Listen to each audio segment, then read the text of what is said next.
El arte erótico en el Renacimiento y el borde con lo explícito. Momento en el que se vive una suerte de destape, en donde aparecen pinturas, dibujos, grabados, con dioses y diosas de la mitología, desnudos y en todo tipo de posiciones sexuales. Todos los caminos conducen a Giulio Romano.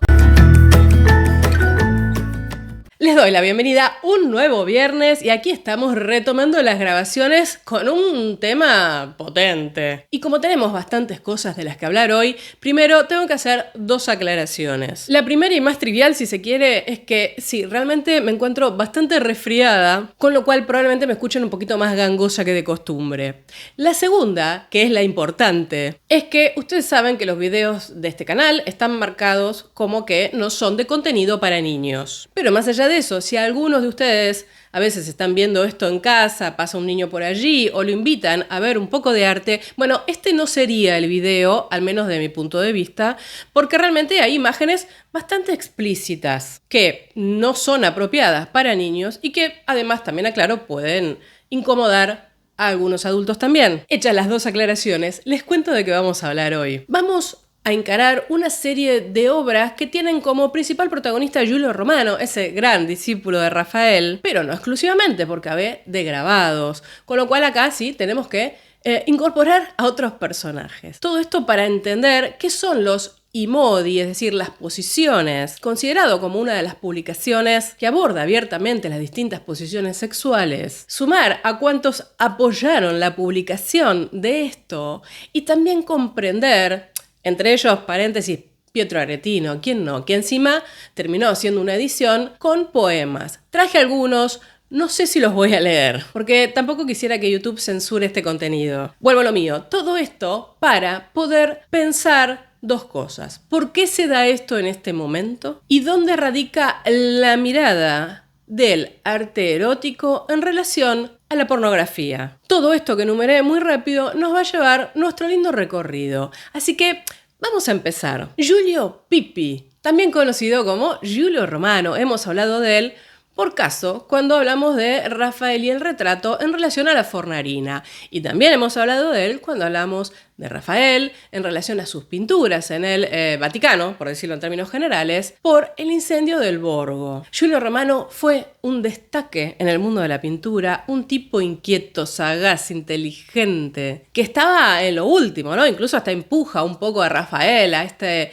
nuevo concepto de manierismo y que fue tan importante en el taller de Rafael que incluso, termina con los encargos que Rafael no pudo completar por su muerte. Su actuación en Roma, como imaginarán, fue muy importante y también su figura se asocia a un personaje que hoy lo vamos a tener que traer porque le hizo una buena serie de encargos, que fue Federico Gonzaga. Gonzaga, familia Gonzaga, los duques de Mantua, a donde se traslada Giulio Romano hacia finales de 1524, y en donde además ejerce en esta ciudad un papel un poco más amplio, no solamente en pintura, sino también incursión en arquitectura, el famoso Palacio de Té, decorador, ingeniero, un poquito de todo. Y la verdad es que el tipo allí donde estaba destacaba, y en el caso de Mantua, en donde además él formó un equipo, Giorgio Vasari quedaba obnubilado, ¿no? Decía, este tipo hace estancias no para los seres humanos, sino para los dioses. Y como vamos a ver, Giulio Romano fue un muchacho pícaro, pero muy creativo, muy inteligente, muy ingenioso, extravagante, todo eso que pedía el manierismo, ¿eh? Con lo cual no había nadie que no lo admirara y, como digo, el propio Vasari, que ya sabemos que tenía sus ídolos, más de una vez sucumbió ante la capacidad de dibujo, las formas caprichosas y creativas que hacía este hombre. Ahora, al espacio, que es Italia, Roma y Mantua, hay que sumarle el tiempo. Dije hacia 1524. Algo que nos sitúa en lo que llamamos alto renacimiento manierismo. Sabemos que el renacimiento concreto, así en términos clásicos, armónicos y trulala, duró muy poquito. Hay algo que se empieza a dar a partir de la recuperación del mundo clásico que tiene que ver con la proliferación, la abundancia de una imaginería erótica. Giulio Romano y sus colegas colaboraron mucho en esto y crearon un repertorio muy amplio de imágenes que, por un lado, yo creo que son muy características y definen la cultura artística del siglo XVI, y por otro lado, hay no pocos estudios que relacionan este compendio de creaciones como un nexo muy fuerte entre lo que podríamos llamar alta cultura y baja cultura, o, cultura de las élites y cultura del pueblo. Estas piezas tenían un carácter lúdico, inventivo, pero no por eso podemos negar que realmente eran muy desafiantes para la moral religiosa del momento, porque parece que querían tensionar justamente esa mirada. Y bueno, ya vamos a ver cómo termina todo esto, ¿no? Por eso, rápidamente vamos a mirar las obras, así después, hacia el final, nos damos nuestro buen gusto de problematización, como siempre digo. Entonces, Los amantes. Bueno, una obra de circa 1525 que hoy por hoy está en el Hermitage, de un tamaño considerable. Es un óleo sobre tabla que luego fue pasado a lienzo en 1834. Estamos hablando de una pieza de 163 centímetros por 337, que la verdad es que estuvo almacenada mucho tiempo, sufrió bastante, con lo cual no es el mejor estado de conservación el que puede tener. Lo que vemos aquí es una pareja de amantes en una cama importante, ¿no? Suntuosa, que están vigilados, espiados por una anciana sirvienta que aparece ahí, ¿no? Detrás de la puerta. Si miramos en detalle este cuadro, todo lo que hay es erotismo, creo que no nos queda ninguna duda, ¿no? Por supuesto, el centro de la escena es esta pareja desnuda, que está tomada en un encuadre muy, muy cercano.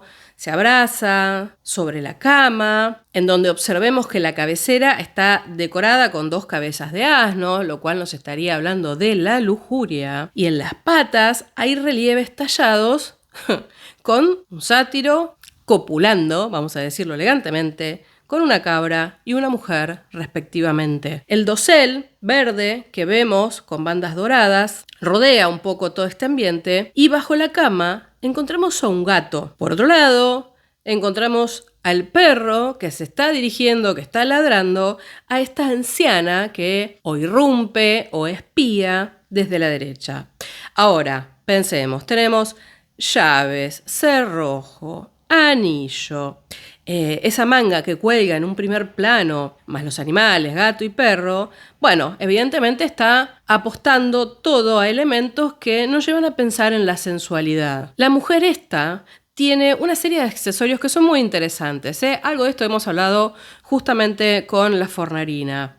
Un brazalete de oro y gemas, una cinta blanca en el cabello, aros de perla, lo cual nos estaría haciendo pensar en una cortesana. La pierna derecha está descansando sobre una mesita en la que hay una camisa muy delicada y su mano izquierda levanta la sábana sobre los muslos del compañero, del muchacho que está allí. De alguna manera los dos están en una suerte de postura simétrica y por supuesto la otra pierna se desliza sobre la cama, con un pie sobre un cascabel, en donde quedaron unas pantuflas, ¿no? Nunca, mejor dicho, revolear las chanclas. ¿Qué pasa con esta pieza? Que no tenemos bien en claro cuál es el tema, ni quiénes son los personajes. El código manierista que hemos perdido de alguna manera, ¿no? Mientras la seguimos mirando un poco más, les cuento. Se cree que esta obra está relacionada con, por supuesto, Federico II Gonzaga y su amante Isabella Boschetti. Eso al menos dice el Museo del Hermitage. Es cierto que si está pintada hacia 1525, ya situamos a Giulio Romano en su corte. Otros dicen, no, es un poquito más alegórica, en realidad está mostrando el encuentro entre Zeus y Alcmena. Y los dos casos serían muy válidos. ¿Por qué? Porque el perrito que está ladrando estaría indicando la ruptura de la fidelidad conyugal. Esto valdría tanto para Federico Gonzaga y su amante como para la relación o esta historia de Zeus y Alcmena. Ustedes saben, siempre digo lo mismo, que a Zeus le gustaban todas y se transformaba en lo que fuera necesario para poder llevar adelante sus deseos sexuales. Y con Alcmena tiene una historia bastante particular. Alcmena era la madre de Hércules y era la esposa de Anfitrión. Pero ¿qué pasa? Zeus le había echado el ojo, para variar, y se mete en la cama de ella, haciéndose pasar por Anfitrión. Entonces, después además tuvo relaciones con Anfitrión y esa misma noche concibe a Hércules y a su hermano gemelo Ificles, esta cosa de los dioses, ya saben, ¿no? Lo cual, como se imaginarán, uno termina siendo hijo de Zeus, que es Hércules, e Ificles termina siendo hijo de Anfitrión. Esto estaría un poco reforzado por lo que ya mencionamos del sátiro y esa mujer o ninfa, que estaría aludiendo a otras aventuras amorosas de Zeus. ¿Por qué? Porque Zeus también, en otra ocasión, toma la apariencia de un sátiro para tener sexo con la ninfa Antíope, que quizás es esto lo que aparece tallado ahí. Justamente, como no se conoce el tema, esta obra, parece que me hubiese, fumado 4 habanos de corrido. Es lo que hay, yo sé que acá el público me banca, muchas gracias. Bueno, decía, en la medida en que no se sabe cuál es el tema y quiénes son los personajes, la pintura pasó por todos los títulos que se les ocurra. Siempre digo lo mismo, ¿no? Lo que nos revela la historia de los títulos. A ver, inicialmente en 1700 y tanto, el Hermitage la catalogó como escena galante. Luego, algunos historiadores dijeron, no, esta es una escena de Boccaccio, y le pusieron ese título. Marte y Venus fue otro título que tuvo. Alejandro y Roxana, ya otro título que le dio el Hermitage hacia 1950 y pico. En un momento dijeron, no, claro, es Júpiter y Acmena. Y para algunos historiadores, como Thornton, por ejemplo, en 1991, esto es simplemente una cortesana recibiendo a un cliente sin más vueltas. Ahora, algunas cosas que espero ya les hayan llamado la atención. El tamaño de esta escena y erótico y da que pensar. A ver, estamos hablando de una pieza de escala monumental. Se cree que muy probablemente esta pieza estaba, como tantas pinturas de carácter erótico, detrás de un paño, de unas cortinas que se corrían cada tanto en un gabinete para, bueno, disfrutar. Ahora, también encontramos en esta obra que el espectador puede estar espiando prácticamente como la anciana que aparece, pero vean ustedes que los amantes están como concentrados en lo suyo, están en una posición bastante distante, son refinados, parecen tallados, ¿no? En mármol, leí por ahí, me pareció muy apropiado. Recuerdan más a un relieve, a una idea de imagen quizás tomada de la antigüedad. Se cree que esta imagen nace un poco de la inspiración de un sarcófago romano de fines del siglo II que tenía una representación de Venus y Adonis. Ya saben que este sarcófago romano supuestamente inspiró a todo el mundo, ¿no? Porque todas las imágenes que hay eróticas de este momento dicen, no, deben venir de este sarcófago. A ver, es cierto que los protagonistas están estilizados imitando un canon antiguo y que no se involucra al espectador de ninguna manera más allá de observar lo que sucede en otro lado. ¿Por qué empecé con esta pieza? Porque podemos ver acá el gusto, la intención, las ideas que tenía Giulio Romano sobre el erotismo y cómo gustaba de plasmarlas. Esto nos introduce de lleno en la década del 20, en donde él, ya muerto Rafael, ¿no? Ya un poco a sus anchas y tratando de buscar sus dineros, por supuesto, empieza a hacer una cantidad de escenas eróticas, sexuales, enorme. Lo cual nos lleva a hablar de los imodi. Los imodi, en esencia, son una serie de posiciones sexuales que nacen a partir de dibujos de Giulio Romano. Aclaro, imodi en italiano, las posturas, ¿no? ¿Qué pasa con los imodi, con estos dibujos de Giulio Romano? Bueno, que estamos en el Renacimiento, ya existe la imprenta y había un señor que hemos mencionado alguna vez cuando hablamos de Giorgione, me parece a mí, llamado Marcantonio Raimondi, un grabador que andaba a la pesca de cuánto dibujo atractivo andaba por ahí para hacerse unos pesitos. Con lo cual, Giulio Romano hace esta serie de dibujos, Raimondi le dice, pero pibe, esto hay que publicarlo. Y así nace este primer libro erótico publicado de la historia, vamos a decir, moderna. Una serie de poses sexuales, inicialmente 16, ese es el original. Hay muchísimas derivas de esto que vamos a ir viendo y les voy a ir contando, en donde se pretendía registrar un buen repertorio de las distintas posiciones sexuales. Como realmente los grabados que ya vamos a ver en un minutito nada más, vienen de distintas fuentes porque las obras originales de Giulio Romano se han perdido. Tenemos algunos grabados de Marcantonio Raimondi, tenemos algunas copias posteriores de Agostino Carracci, tenemos otra edición en francés y ahí se fueron además agregando distintas posiciones y posturas varias. En algunos casos parten de dioses y en otros ya no les importa y ponen directamente 2 figuras humanas. Quería que sí veamos algo del estilo de lo que hizo el propio Giulio Romano. ¿Cómo es esta pieza maravillosa que está recontraexhibida en el Palacio de Té, porque es un fresco, uno puede entrar ahí y verlo, que es Júpiter seduciendo a Olimpia. Este fresco está ubicado en la pared este, a la izquierda de Polifemo y encima de la ventana izquierda. A ver, la sala esta de Psique en donde se encuentra está repleta de temas amorosos, pero este es claramente el más explícito. ¿Qué nos dice esto? Que Giulio Romano, evidentemente, no necesitaba mucho filtro, quiero decir, es muy audaz, refleja claramente el gusto del artista y también del mecenas, porque no le pediría sino esto, o se lo hubiese mandado a tapar.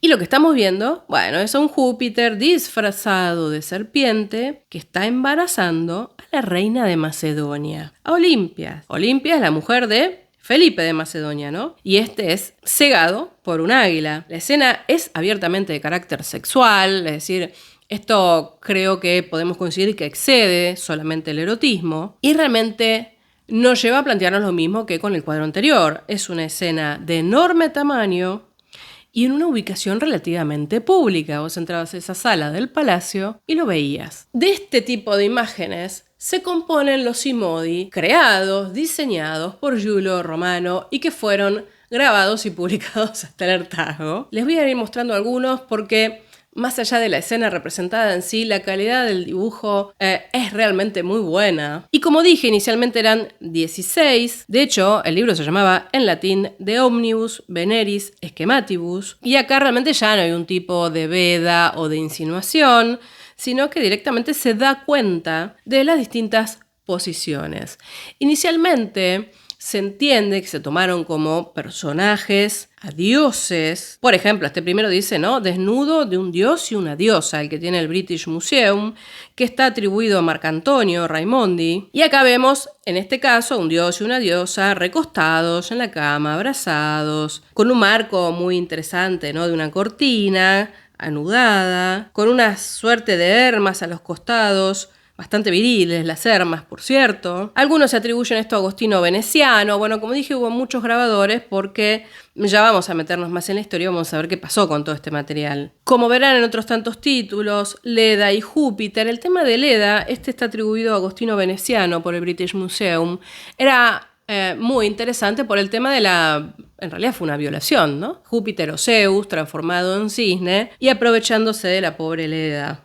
En este caso, aún así vemos, ¿no? Como ella está sentada en un banco que está tallado, apoyada contra un árbol, de alguna manera abrazando, ¿no? A este Júpiter hecho cisne, en un paisaje urbano que incluye un molino, una rueda hidráulica, ¿no? Hay como toda una ambientación muy, muy particular. Luego tenemos imágenes compuestas de dos imágenes distintas porque al quedar partes a veces de los grabados por destrucción, bueno, se fueron componiendo y recomponiendo ciertas imágenes. De hecho, como ya les dije, hubo distintas ediciones que ahora vamos a recuperar algunas. Tenemos que pensar que esta publicación de Giulio Romano y de Marcantonio Raimondi sale en 1524. Es el mismo momento del que vimos las dos pinturas. Es decir, algunos dicen, bueno, Giulio Romano, de acuerdo a los encargos de Federico Gonzaga, hizo muchos dibujos, como estos Simodi, pensando cómo decorar de manera sensual y hasta sexual las distintas estancias. La verdad que lo único que tenemos es la pieza que vimos de Júpiter trasladada al fresco,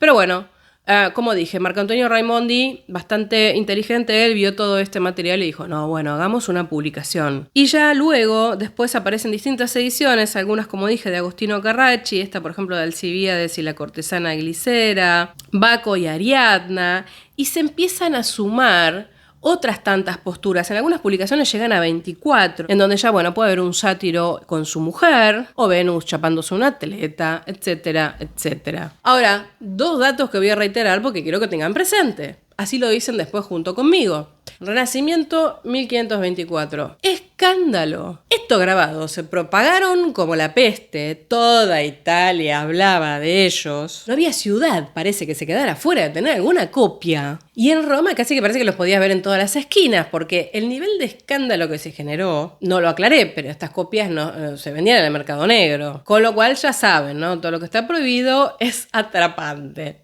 No se quedó nadie fuera de ver esto. Y por supuesto, el Vaticano se tenían que enterar claramente, lo cual rápidamente el Papa Clemente VII, que era el que estaba en ese momento, lo llama a uno de sus obispos, Ghiberti, tengan presente este nombre para que vea que eran esos grabados y por supuesto los destruya. La orden no solamente fue destruir los grabados, sino apresar a los responsables. Giulio Romano zafó porque estaba en Mantua. Ahora Raimondi, que andaba a lo loco vendiendo porro, de patitas a la cárcel. Y acá entra un personaje que, a ver, ¿cómo dejar afuera a Pietro Aretino de todos estos quilombetes siempre, ¿no? Siempre donde había escándalo estaba Pietro Aretino prendido. Pietro Aretino, poeta, escritor, etc. Que bueno, un poco intercede por Raimondi, ¿no? Viene el tipo, va y habla con el Papa y con este Ghiberti que lo tenía medio entre ceja y ceja.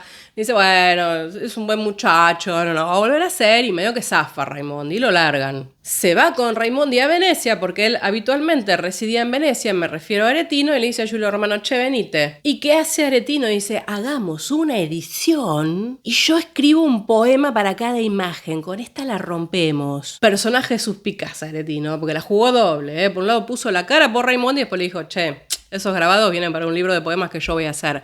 Muy interesante y muy arriesgado. ¿Qué pasa? Un poco los termina convenciendo, pero dice, muchachos, estamos en Venecia, acá hay más libertad, acá el Papa no te va a venir a apresar, vamos para adelante, y se hace su publicación ilustrada que sale en 1527. Y acá hay un ida y vuelta, porque algunos atribuyen esta edición no a grabados de Marcantonio Raimondi, sino a Agostino Carracci. Bueno, todos un poco lavaron las manos para que no encontraran al culpable. Pero, ¿qué se imaginan? Se vendió como la pólvora, escándalo. Este libro que se llama Los sonetos lujuriosos, por si les quedaba alguna duda, Pietro Aretino lo dejó bien en claro, contiene cada uno de los grabados con un poema que lo acompaña. Yo en particular les voy a poner la traducción del primero de ellos. La versión que yo tengo es traducida de español de España. Pero como verán, la primera estrofa dice: follemos, alma mía, sin descanso. Todos para follar hemos nacido. Si tú adoras la polla, yo amo el coño. Sin este juego, el mundo es una mierda. Y como verán, después se mete con Adán y Eva, los trata de bribones, los trata un poco más que de traidores, ¿no? Y al final dice: y si fuese posible, introduce en mi coño tus cojones, testigos del placer de la jodienda. Bueno, más o menos por ahí andaba el tono de la cosa. Se imaginarán que esta versión también se secuestró, con lo cual de allí que yo les haya presentado muchos recortes distintos de las imágenes, porque ha quedado poco y nada, ¿no? Incluso en el British Museum hay como pedazos rotos de los distintos Imodi que se fueron publicando. Ahora vamos a meternos en el opinólogo por deferencia de la época, que fue, ya se imaginan, Giorgio Vasari, claro. ¿Qué dice Giorgio Vasari? Después de estas cosas, Giulio Romano hizo entallar a Marcantonio en 20 folios en cuantos modos, actitudes y posturas distintas yacen los hombres deshonestos con las mujeres. Y lo que fue peor, mi ser Pietro Aretino hizo para cada modo un deshonestísimo soneto, en tanto que yo no sé cuál fue ese espectáculo más feo, si los dibujos de Giulio para la vista o las palabras de Aretino para el oído. La dicha obra fue muy desaprobada del Papa Clemente, y si cuando fue publicada Giulio no hubiese ya partido para Mantua, hubiese sido severamente castigado por la indignación del Papa. Y después que fueron encontrados algunos de estos diseños en lugares donde menos se hubiera pensado, fueron no solamente prohibidos, sino que Marcantonio fue capturado y encarcelado, y hubiera acabado mal si el cardenal de los Medici y Baccio Bandinelli, que servía al Papa en Roma, no lo hubiesen salvado. A decir verdad, no se debería trabajar con los dones de Dios, como muchas veces se hace, en vituperio del mundo y en cosas totalmente abominables. Como ven, la versión de Vasari dice que Marcantonio fue encarcelado después de que Aretino publicara los sonetos, y Aretino dice que él le sacó el pellejo a Marcantonio Raimondi y de ahí publicaron los sonetos. Con lo cual, si bien no es determinante, tenemos dos cosas. Vasari contaba mucho por lo que escuchaba, a veces sin fuente directa, y Pietro Aretino era un bocón que le cantaba hacerse el canchero con todo, con lo cual tampoco lo sabemos. Ahora, esto llevó a una situación realmente extrema. La verdad es que Pietro Aretino se creía a salvo en Venecia de las garras del Papa, pero había sido una postura muy, muy extrema para la Iglesia. Como una mojada de oreja, como dicen en el barrio, o al menos se decía antes así, y nuestro querido obispo Ghiberti se la tenía jurada, por lo que organizó un atentado contra Pietro Aretino. El 28 de julio de 1525, un personaje llamado Achille de la Volta atenta contra la vida de Aretino, de la cual sale realmente muy, muy mal herido. Quedó herido en la cara, el pecho, las manos. Todo esto en el mismo momento en el que se empiezan a secuestrar, ¿no?, todas las publicaciones de los sonetos lujuriosos. Realmente fue muy muy grande la persecución, como dije, motivo por el cual no quedan obras completas, algunas cosas hay en el British Museum, algún dibujo he traído que es de la Albertina, otro está en algún museo en París, y la verdad es que quienes analizan este momento, ¿por qué estaba todo tan sulfatado respecto de que estos artistas abiertamente publican un libro sexual o de posiciones sexuales? ¿Y por qué Aretino se manda a escribir semejantes, groserías en algún punto, o por lo menos que atentaba contra la moral de ese momento de la Iglesia? Bueno, hay muchas idas y venidas, ¿no? Aretino siempre fue un personaje que tiró de la cuerda, siempre le gustó, pero también se entiende que atentar contra su vida era un extremo al que Ghiberti claramente no debería haber llegado. Lo cierto es que se entiende que quizás esta fue la gota que colmó el vaso de muchas idas y venidas y refriegas, sobre todo de Aretino, porque a ver, Giulio Romano sí hizo los dibujos, pero no es que tampoco venía peleándose con la curia, ni mucho menos. Es como que la aparición de Aretino ahí en el medio de todo este revuelo hizo que todo se sulfatara mucho más. Ahora, lo novedoso de los imodi, de las posturas, es que por primera vez se comercializa un libro en Italia, a partir de la imprenta y gracias a la imprenta, de carácter sexual, erótico, que realmente al haber circulado rápidamente y tanto, en un momento no se podía creer que realmente no quedara ninguna copia. Recién se descubrieron las partes que estuvimos viendo hoy, cuando en 1928 Walter Toscanini, hijo de un famosísimo director de orquesta, encuentra un librito ahí por atrás en la biblioteca y dice: oh, mira qué es esto. Eran copias de menor tamaño, pero para el caso era una de todas las versiones que había circulado. Ahora, pensemos una cosa. ¿Qué razones o qué explicaciones se dieron para decir por qué Giulio Romano hizo esto? ¿Por qué Aretino fue y puso su granito de arena? Algunos dicen, bueno, con la muerte de Rafael, Giulio Romano termina los trabajos, pero queda un poquito desvalido. Quiero adelantarles que no estoy tan de acuerdo con esto, pero hay algo de cierto. ¿Por qué quiero decir? Bueno, porque él hace esto cuando va a la corte de Mantua, es decir, tenía un contrato, tenía trabajo. Pero sí podemos pensar que una mente creativa, inquieta, con un comitente que le pide que haga escenas como los cuadros y el fresco que vimos, bueno, tranquilamente pudo entretenerse en dibujar esto y que el contacto con Marco Antonio Raimondi fue el catalizador, ¿no? Y decir, bueno, ¿por qué no? Hagámoslo y sí, me dan unos pesos extra. Hay otros que agregan a esto una explicación de época de la mentalidad de Giulio Romano, que la verdad yo se los cuento y dicen, la verdad es que Giulio Romano no pensó que estaba haciendo algo malo, dibujando y publicando esto, quiero decir, algo contra la moral de la Iglesia, etcétera, etcétera, porque lo que pretendía reflejar era una forma ilustrativa de las distintas maneras en las que se puede tener sexo, punto. Bueno, la verdad es que no se lo encargó ningún médico, la verdad es que no lo hizo para ninguna universidad, y si bien no necesariamente hay una cosa muy lasciva, bueno, yo no creo que él hubiese pensado que esto se iba a publicar solamente como un libro informativo para aprender posiciones sexuales. Pero esto sí nos lleva a pensar, al menos en 3 líneas, para no hacer una entrada muy larga, porque esto daría para analizar muchas más obras, muchos más artistas y profundizar en algunos conceptos. Si les gustaría una segunda parte, me lo hacen saber en los comentarios. Obvio, decía, esto nos lleva por lo menos a mencionar, a ver, ¿tiene esto un sentido informativo, ilustrativo, o tiene esto un sentido erótico, o hasta dónde ese erotismo no se transforma en lo que nosotros conocemos como pornografía? Sabemos que el Renacimiento excede a la pintura o a la escultura y que fue todo un movimiento cultural, que lo estamos ubicando entre el siglo,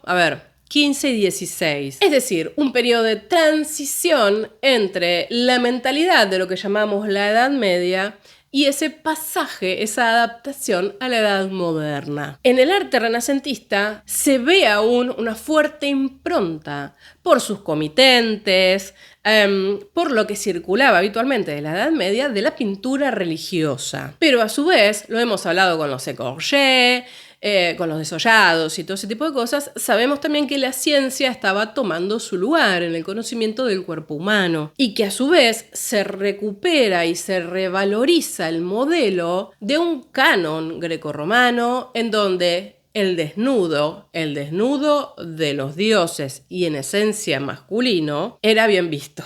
Miren todas las aclaraciones que pongo. Esto lleva a la idea de poner en el centro de la mirada del artista el cuerpo humano, el cuerpo desnudo. Artista que además encuentra en la fábula mitológica una libertad que no tiene en la historia religiosa católica. En la Biblia, uno cuando tomaba una historia religiosa, tenía que supuestamente atenerse a lo que decía la palabra. La palabra era la Biblia y punto. En el caso de la mitología, ya lo hemos charlado más de una vez, hay muchas fuentes, pasan muchas cosas. Había mucho espacio para la interpretación propia, para la creatividad y además estas fábulas tenían fuerte contenido sexual y erótico, con lo cual, aprovechemos y pintemos. Es el espacio que encontramos de libertad que no lo tenemos en la pintura religiosa. A pesar de que en este preciso momento también, tema que cede a hoy, se abre un periodo de una pintura religiosa muy erótica y muy sensual. Algo hemos mencionado cuando vimos el caso de San Sebastián, que se los voy a dejar por aquí en el enlace, pero que nos permitiría en algún momento hacer una entrada, háganmelo saber en los comentarios también si les parece bueno, de qué pasa con la erotización de ciertos martirios que sufren las santas. Hay todo un tema ahí, ¿eh? Ya deberían estar escribiendo y dándole likes a este video, miren. Vuelvo a mi tema. Entonces, este espacio de libertad que daba la fábula, la mitología, era más que aprovechado. Y la verdad es que los propios responsables de la iglesia, los propios obispos, los propios representantes de la iglesia católica también consumían fábulas y encargaban estatuas y pinturas, con lo cual, si no te sobrepasabas, podías jugar ahí un poco. ¿Y qué pasa con la mujer? Quiero decir, con su cuerpo en este momento. Sabemos que apenas empieza a ser objeto de estudios médicos, pero si bien en términos más de moral cristiana se reprochaba la idea de usar métodos anticonceptivos, ni hablar de la censura sobre el aborto, aún así algunos tratados médicos empiezan a recoger la idea de cómo evitar embarazos, de cómo mantener relaciones legítimas o de cómo favorecer la pérdida del feto. Claro, había toda una formación científica que había salido ya de los monasterios y que empezaba a estar en las universidades, con lo cual de a poco se piensa a pensar en la anatomía femenina, más allá de que se la veía como inferior porque le faltaba algo y este tipo de cosas. Es decir, hay un ni ahí. Ahora, es cierto que las cortesanas tenían un muy buen estatus. En este mismo momento en Venecia se cuentan unas 10.000 cortesanas y en Roma otras tantas miles, quiero decir, tenían cierto estatus, gozaban de cierta independencia y, por supuesto, recurrentemente también posaban para artistas. Esto hizo que el cuerpo de la mujer, comience a tomar cierta fuerza erótica explícita y que empiecen además a aparecer mujeres importantes, ¿no? Por ejemplo, en la literatura, la Beatrice de Dante, la Laura de Petrarca, se podía leer la poesía de Vittoria Colonna, había pintoras también, de las que hemos hablado en el canal, que empezaban a destacar. Vittoria Colonna, musa de Miguel Ángel, era como que estaba tomando una presencia, lo femenino, mucho más importante. Entonces, a ciertos amores frustrados, idílicos, obstaculizados, se empieza a oponer una idea de un amor como derecho natural, de un goce como derecho natural. Y esto empieza a aflorar en las mentes y en los dibujos. Digo, pensemos en obras de temática erótica. Rafael, Leonardo con la Ley del Cisne, ni hablar, Miguel Ángel, Mantegna, quiero decir, yo dije todos los caminos conducen a Giulio Romano porque llegó un camino muy explícito. Todo esto confluye en algún momento en que sobre todo en las capas más altas, la aristocracia, a partir del Renacimiento, no solo frecuente las temáticas, sino que quiera consumir imágenes de este estilo. No solamente en Italia, lo hemos visto en Francia con la escuela de Fontainebleau. El contenido erótico en el Alto Renacimiento y en el manierismo explota. Ahora, el otro punto que nos lleva a esto es erotismo o pornografía. Vamos a partir de una base y que esto depende mucho de quién mire. De la misma manera que muchos ven arte o no arte en un mismo objeto. El arte erótico, el arte de carácter sexual, existe desde la historia de la humanidad prácticamente. Yo les voy a dar una clave. Para que el arte erótico o de lo sutil pase a ser pornográfico, tuvo que existir el cristianismo. ¿Por qué? Porque el cristianismo es una religión que separa carne y espíritu. Las imágenes que vemos de carácter sexual de Mesopotamia, Egipto, Grecia, las antiguas culturas orientales y demás, no tienen el carácter de pornográfico. ¿Por qué? Porque no hay separación entre espíritu y carne. Para que exista el pecado, tiene que existir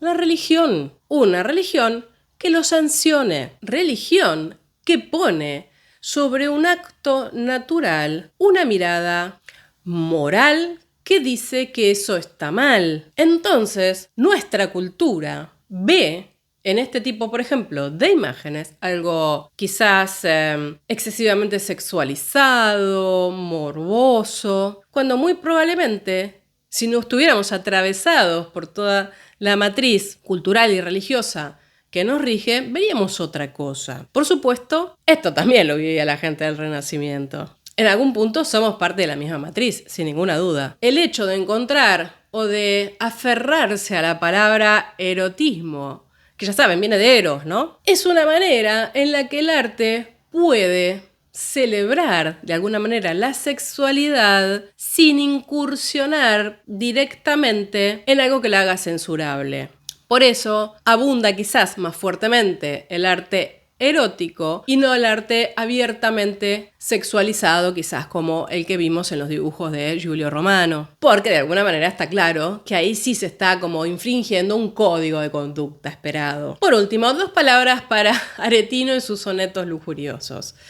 ¿Desde qué punto de vista es interesante que se haya hecho esta publicación con los sonetos? Primero porque nos habla de, no solamente del escándalo, de ciertas palabras groseras o excesivas que se pueden poner allí, sino también de una relación muy interesante entre la pintura y la poesía, una relación pictopoética que se ha dado muchísimas veces en la historia del arte y que, bueno, tiene resultados bastante atractivos. Cuando menos polémicos en este caso. Y tenemos que asumir que este proyecto de la publicación de este libro, en donde están los dibujos de Giulio Romano, los grabados, ya sea de Raimondi o de Carracci o de quien sea, y las poesías de Aretino, desborda de arte. Tenemos un literato, un dibujante, un grabador. Es arte puro en el fondo. Lo cual lleva a cosas muy interesantes. Aretino era realmente tremendo, ¿no? Cuando a él lo interrogan, o le preguntan en realidad sobre, che, ¿por qué hiciste esto? ¿Qué onda? Miren, les voy a leer algo. Aretino le escribe una carta a Satie contando los hechos de todo el escandalete que había pasado. Y él le dice que en realidad él había escrito esto porque había sido poseído por el espíritu que movió a Giulio Romano a dibujarla. Se hace el tonto. Como yo fui poseído por un espíritu, el mismo que hizo que este hombre las dibujara. Como que él fue literalmente un juguete del ingenio. Y después se pregunta, ¿no? Escribiéndole a su amigo, ¿qué mal hay en ver que un hombre monta a una mujer? Yo creo que más allá de todo el escandalete que se pudo haber generado, hay una postura, una apuesta de Aretino en tirar un guiño, ¿no?, a sus colegas pintores y decir, bueno, en esta, si hay que inmolarse, nos inmolamos todos. Hasta aquí la entrada del día de hoy. Espero que la hayan disfrutado, espero que la hayan encontrado de interés, espero que YouTube no me censure. Como verán, espero muchas cosas de esta entrada. Como fuere, ya saben, me regalan un like, me apoyan con sus comentarios y diciéndome si les parecen bien todas las propuestas que siempre se me van ocurriendo y que de a poco voy cumpliendo, ya saben. Tienen mis contactos de redes, la página web, toda la información en la caja de descripción. Muchas gracias a todos los que se han sumado a Instagram, incluso me han acompañado con todo lo que he compartido durante el viaje. Tengo bastante más material, así que seguramente seguimos en contacto por allí. Nos vemos el próximo viernes. Adiós.